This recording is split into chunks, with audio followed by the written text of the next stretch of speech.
Alright peeps, it's your man Tron Walker here, and I'm here for game number 3 of Tron Walkers vs Heliod Combo.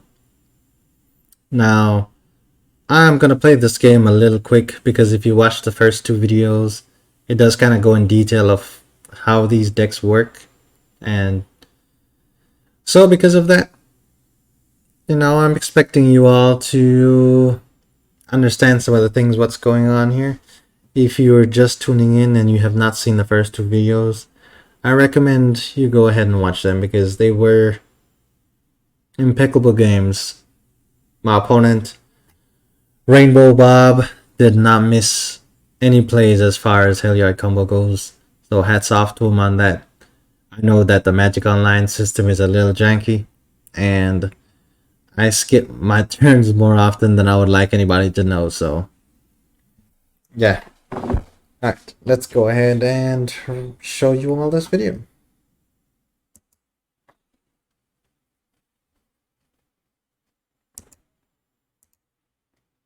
Alright, let's see here. Alright, starting out, I have two pieces of Tron in hand. Absolutely will keep this hand because that's exactly what I'm looking for here. Now, I get to play first because my opponent won the last game with infinite damage and infinite life gain. If y'all didn't check that out, I highly recommend you all check it out. Where he messed up was he just clicked Conclave Mentor one too many times. Which, hey, when you have an infinite combo going off, it's extremely easy to do. In person, it's a lot harder to do because you know exactly what you're doing. Okay, let's see. My little robot over there driving around cleaning the place, checking out to make sure it's okay. Alright. So, turn 1, opponent plays Arbor Elf. Absolutely getting value out of it already. Turn 2, I went ahead and cracked my Chromatic Sphere, and I ended up drawing an Expedition map. At this point in time, I decided just to play the Expedition map because getting Tron online is better than setting my mana up for Planeswalkers that I could cast. Then, my opponent, getting value out of Arbor Elf, decided to cast a Skyclave Apparition, which to me was just like, oh my goodness. And I top decked the Sylvan Scrying here. Now, me top decking a Sylvan Scrying, what they did for me is it enabled me to get Tron online on the next turn. And against my opponent, I know the main win condition of his deck is usually direct damage. So what I wanted to do was find a way to stop damage, and there's two cards in my deck that could do that. There's only Silent Arbiter, which makes it to where only one creature can attack. But if I have an infinite, I guess it's gonna be it has to be a set number on the creature. If I have a creature attacking me that has 1,000 counters on it, and my Silent Arbiter blocks it, the next turn I'm still gonna have 1,000 creatures ringing at me. But that's just to throw a small number out there compared to what I know his deck can do.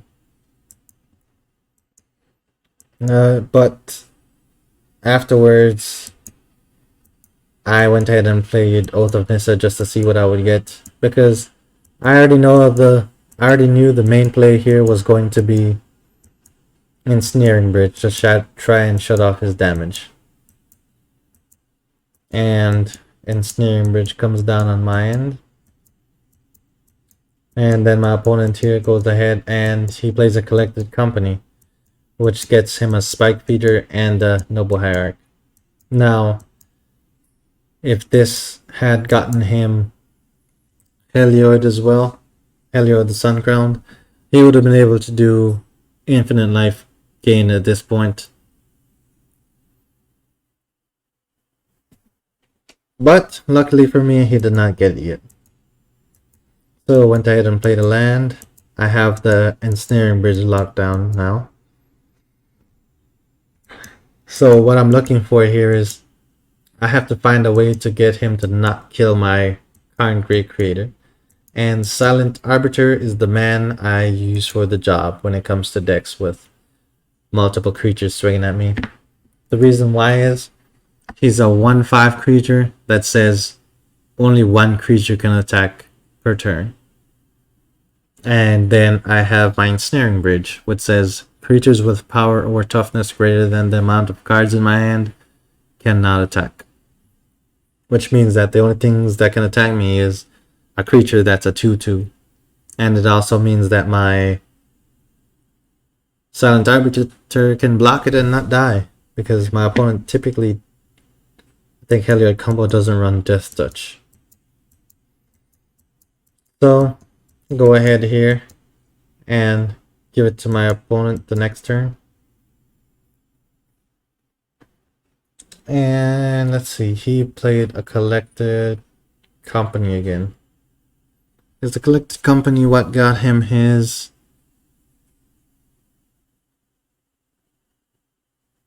No, he just went ahead and played it. He just went ahead and played his Heliod Sun Crown from his hand.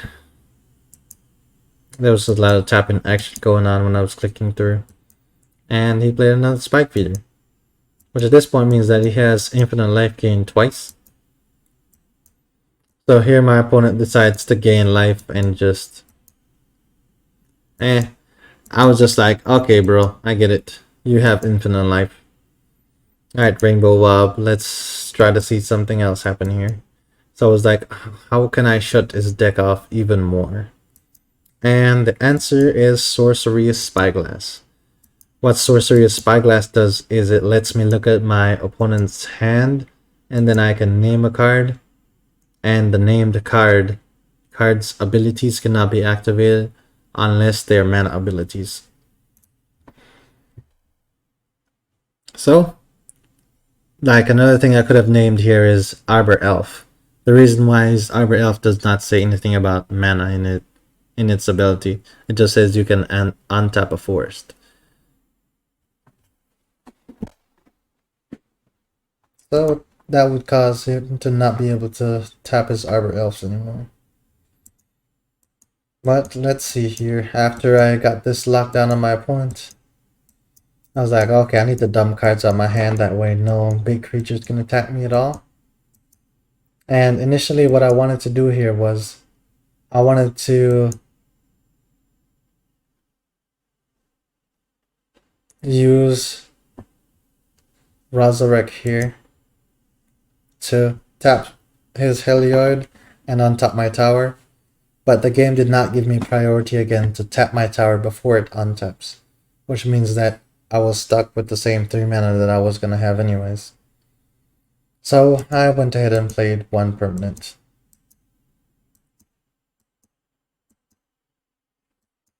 And now you just play the Arbor Elf to attack. And I was like, I guess I could go ahead and block, because why not? So I blocked. Interesting thing I did learn though is Noble Hierarch can attack no matter what. Even if you have 0 cards in hand and Ensnaring Bridge out, Noble Hierarch can still attack because it has 0 as its power. And then once Exalted kicks in, that will give it its +1/+1 counters. Not counters, but +1/+1. Because of its Exalted. Or it's Exalt. That's such a weird word to say. So at this point in time, my opponent, understood that there's no way that they can break out of this lock. And I understood that there's probably an unspeakable amount of turns before I get my doubling season. So I was just like, you know what? I'm just going to go ahead and dump all my Planeswalkers out. This way he cannot attack with anything except his Arbor Elf. Correction, except his Noble Hierarch, which will die if it attacks. So he's probably not going to attack you. So my opponent has few to no win conditions. And at this point, I was just like, you know what kind of win condition do you want to see? My opponent was like, show me the best one that you have. So I went ahead and put a planar bridge out. And what that does is I have to tap 8 mana and tap it, and I could put a permanent into play. Now, while I could put a permanent into play, the goal was to then go ahead and put a doubling season, and then after putting a doubling season, I can go ahead and put Somewhat to test it out. Also, I know I'm kind of going through this turn a tad bit fast. The reason for that is y'all know how the deck works. I use Somewhat Detested to go find Jace Cunning Castaway and Nicol Bolas Dragon God, which means then I can make copies of Nicol Bolas Dragon God using Jace's ability. And then after that, I could just use Nicol Bolas Dragon God to just copy everybody's ability over and over an infinite amount of times here. Now let me go ahead and finish playing this out. So I keep making copies of stuff. Then I go fetch pretty much all my planeswalkers from my deck. And I was like, since he wants to see the best I have, I want to do a turn 1 win using Nicol Bolas Dragon God. So while I'm attempting to play all copies of my doubling season in my deck using Jace Architect of Thought's ability on Nicol Bolas, I go ahead and get a couple copies of doubling season out, 3 copies total. And then when I went ahead and tried to make copies of Bolas again, because I thought I was going to run out of copies, the game just kind of froze.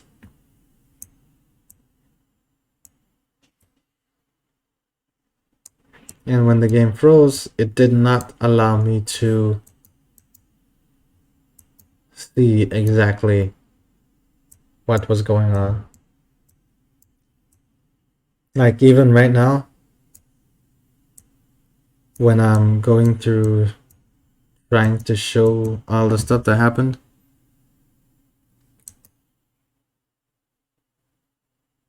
the game kind of just crashed. Like if you all look at this right here, even now, it says that I create 2 copies of Jace Cunning Castaway, except they're not legendary, but it actually refers to Nicol Bolas Dragon God when it copies its ability. And if you look right here, it says that I create 4 Nicol Bolases. I can say for a fact, every single time I replay watching this game, it'll give me different numbers. I'm supposed to create 16 copies of Nicol Bolas Dragon God. On another occasion when I've gone through and played this game, it actually let me create all 16 copies of Bolas, and they had 32 loyalty counters each. Now if you think about it, one Nicol Bolas has this many abilities.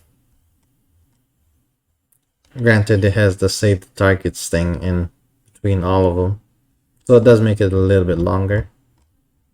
But every Bolas has this many abilities, and they have each other's abilities as well. So if you really look into it, that's thousands and thousands of abilities that every Nicol Bolas has. And because that's the case, I think that's what Magic Online just couldn't process, and it just crashed. Like, what was going on my end is I just clicked it to make copies, and it kind of froze. But I was like, oh, I guess I'm waiting for my opponent. And then on my opponent's end, what happened was he was just like, wow, because he started recording as well when I was doing this combo. And while he was recording, he clicked OK, and the game kind of just froze. Then me and him started to whisper in a personal chat, in a private chat, and I was like telling him I think it froze. And then at the same time, he texted me and he was like, I think you made it freeze or crash or something, and he was just like, LOL. And then I was like, I looked back at it and I was like, what? I think I just made Magic Online freeze. I think I just crashed the game. And I was just like, wow, okay, I didn't know that was possible. So when I figured that out, like a couple seconds went by, and then all of a sudden it just told me that I won the game and my opponent conceded. So when I was talking to my opponent, he actually did not concede.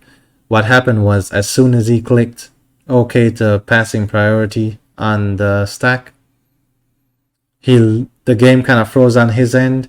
He looked at my timer and saw that it was not moving. Then he looked at his timer and it was moving for a few seconds, and then the game just kicked him out. And it told him that he lost. So that, ladies and gentlemen, is how Heliod Combo, infinite life gain, infinite counters, and Tron walkers with infinite amount of possibilities made Magic Online crash. Or made this game of on Magic Online crash. Now, let's see here. Put the picture of my main man back up here. Alright, where are you at? Okay, there he is. I just absolutely love this image of Nicol Bolas Dragon God. And I got the same one right here. So it just stood out to me. I was like, I really love the image so much, it made me look at it. I think the full art version is what this image is. That's in my background. But yeah, I just really love the image. Now, two other planeswalkers that, you know, really stand out in this deck. Ugin the Spirit Dragon, and that's Ugin right there. And Nicol Bolas Planeswalker. See if I can get a better view here. What this Nicol Bolas does is it can get +3 to destroy target non-creature permanent, -2 to gain control of target creature, or -9. Your opponent loses 7 life, or your opponent takes 7 damage, discards 7 cards, and sacrifices 7 permanents. So she's like the opposite of Ugin the Spirit Dragon, which is amazing. But difficult to play in Modern. Especially since it doesn't really have a win condition tacked onto it. That's typically why I took it out of my deck. But let's see. Playing Planeswalkers is just my hobby at this point in time. That's what I do in Magic. I play Planeswalkers. The Tron engine is just the most efficient way for me to play those Planeswalkers, which is why I have continued using it, and I will continue to use it in the future.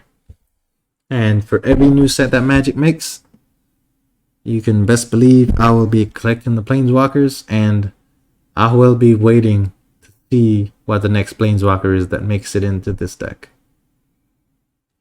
But ladies and gentlemen, that is the end of my video for Heliod Combo versus Tron Walkers and how we crashed the game.